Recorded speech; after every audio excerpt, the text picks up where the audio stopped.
À la une de l'actualité, l'émotion était grande ce matin à Saint-Pierre-de-Chandieu. Les premiers réfugiés ukrainiens sont arrivés, 52 au total, en majorité des enfants partis mardi matin de Lviv en Ukraine. Ce sont des danseurs de l'école, les joyeux petits souliers. Le retour du 90 km/h sur les routes départementales de l'Isère à partir du mois prochain. Fini les 80 km/h sur 165 km de route. Décision prise par le département. Alors qu'en pensez-vous? Nous vous avons posé la question aujourd'hui. Les avocats lyonnais enfilent les gants. Ils sont de plus en plus nombreux à faire de la boxe pendant leur pause déjeuner. Un moyen de se défouler et de faire un break.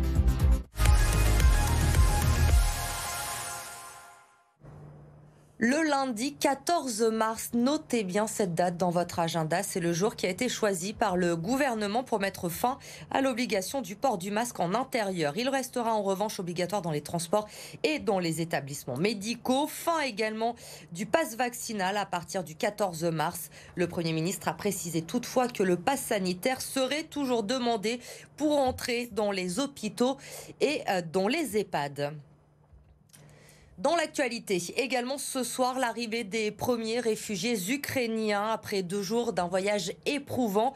Leur bus les a déposés ce matin à Saint-Pierre-de-Chandieu. 52 personnes au total, en majorité des enfants. Mélanie Ferreira.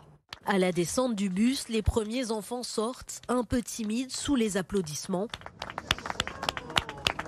Rapidement, les premières étreintes et les premiers contacts. Ça a été, tu parles français? You speak a little bit French? Et toi, mieux anglais, mieux français maintenant. Cathy s'est portée volontaire pour héberger Svir et Oleska, un jeune danseur de 15 ans qui est déjà venu à Saint-Pierre-de-Chandieu lors d'une tournée en France de sa troupe. Je connaissais Oleska parce que je l'avais déjà accueilli il y a 2 ans déjà. Et tout de suite, j'ai essayé de le retrouver quand on a su que ça allait mal. L'adolescent est venu sans sa mère ni sa sœur, restée avec son père en Ukraine. Olena, elle, a laissé son mari et ses parents derrière elle, avec inquiétude mais soulagement aussi d'avoir mis ses 4 enfants en sécurité. Oui, nous sommes très, très contents d'être ici. Et ici sont notre ami qui nous accueille.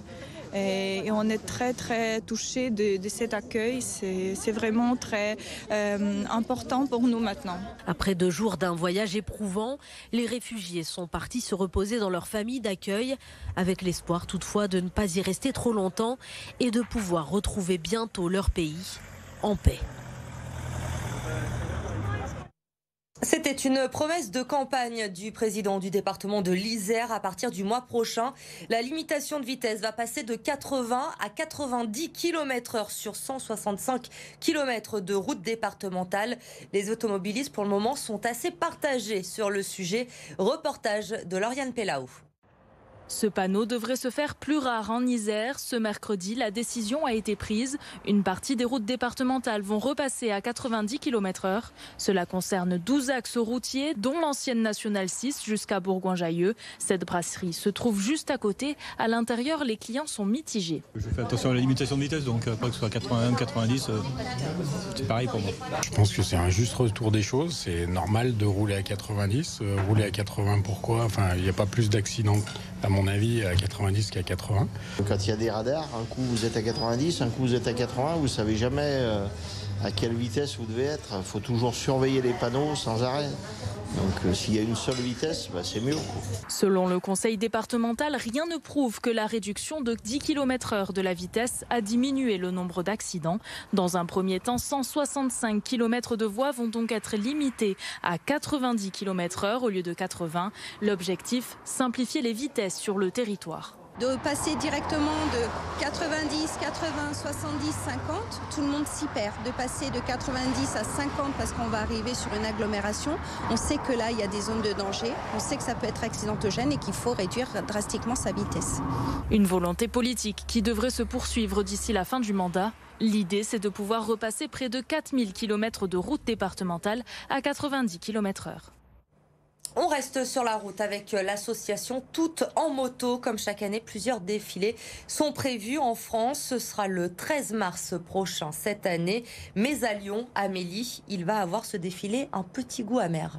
Oui, car d'habitude, l'association Toutes en moto investit la place Jean Jaurès. C'est comme ça depuis 2012. Des stands sont positionnés un petit peu partout sur la place pour parler des droits des femmes et en particulier dans le milieu très masculin de la moto. Et puis ensuite, les deux roues s'élancent pour un défilé dans la ville. Mais cette année, la mairie a refusé à l'association le droit d'occuper le domaine public. Donc pas de rassemblement ou de stand place Jean Jaurès. Du côté de l'association, c'est donc la consternation. Écoutez, Céline Quintin, elle est secrétaire de cette association Toutes en moto Lyon.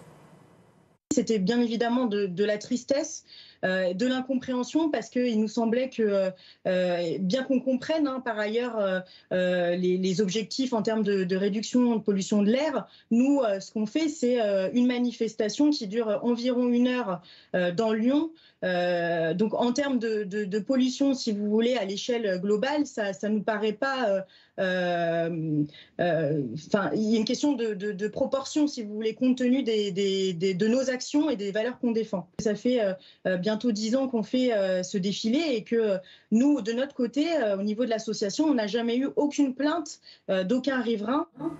Alors pourquoi, Amélie, la mairie refuse l'occupation du domaine public? Alors la mairie indique que l'association a fait une demande globale pour les stands et pour le rassemblement statique place Jean Jaurès. Alors ce qui pose problème à la mairie, c'est justement ce rassemblement statique de motos qui pourrait engendrer des nuisances sonores et puis une pollution de l'air. Alors il y aura bien un défilé de motards car c'est la préfecture qui est la seule habilitée à interdire une manifestation et uniquement en cas de trouble à l'ordre public. En revanche, les stands seront bien interdits place Jean Jaurès, ce qui veut dire que l'association ne pourra pas recueillir de dons. Car d'habitude, avec ces stands, on fait des adhésions, on vend des goodies, on fait des tombolas, ce qui permet de récolter des fonds qui ensuite financent les actions de l'association, comme par exemple des cours de self-défense pour les femmes. Ce défilé du 13 mars sera donc un petit peu vidé de sa substance. Merci Amélie pour toutes ces explications. Le temps de leur pause déjeuner, ils quittent leur robe pour enfiler les gants. Dans le 6e arrondissement, de plus en plus d'avocats vont prendre des cours de boxe, comme l'a constaté pour nous Louis Léger. Après avoir plaidé ce matin, Nadir enfile ses gants. Il n'était pas revenu au club depuis un moment, alors forcément, l'entraînement est compliqué. De toute l'équipe, je suis le moins sérieux et du coup le plus novice. Mais j'ai toujours ce plaisir de retrouver les copains. Un moment convivial donc, mais pas d'inquiétude, le coach a tout prévu. Boxeur novice ou confirmé, peu importe, le but est de progresser. Là c'est le travail de l'analyse, donc ce que je fais c'est que sur certains travaux, je vais les mettre par niveau.